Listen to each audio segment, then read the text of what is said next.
The Scopes Child. Born on August 3rd, 1900 in Paducah, Kentucky, Scopes was the youngest of five children born to railroad workers Thomas Scopes and his wife Mary. The couple's only son, he spent his early years in Kentucky before moving to Illinois as a teenager. Then he graduated from high school in 1919.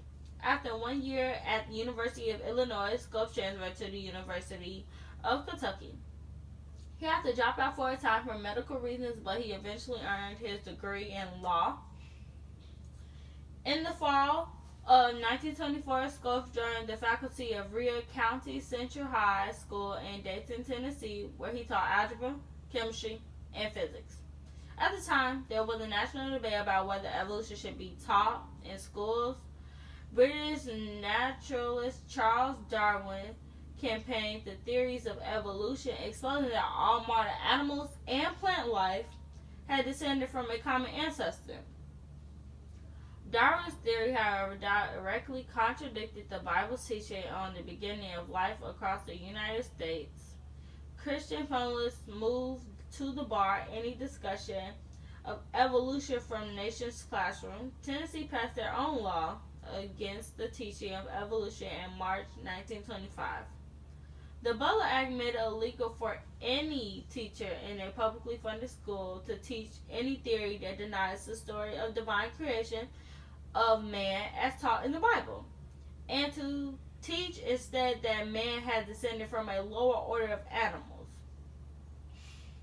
On July 10th, 1925, the Scopes trial began in Dayton, Tennessee.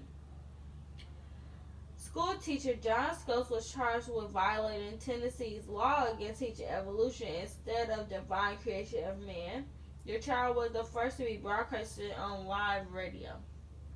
In 1925, John Scopes was convicted and fined $100 for teaching evolution in the Tennessee classroom. The first highly publicized trial concerning the teaching of evolution.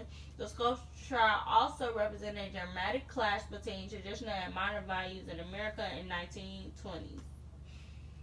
Scopes saw the case as a chance to stand up for academic freedom. He later said, "What goes on in the classroom is up to the teacher and the student. Once you introduce the power of the state telling you what you can and cannot do, you become involved in propaganda." Scopes never taught again after the trial. He returned to his studies, earning a master's degree in geology in the University of Chicago. Settling down, Scopes married, had 2 children, and spent the rest of his career for such companies of Gulf Oil and United Gas. He ended up dying of cancer.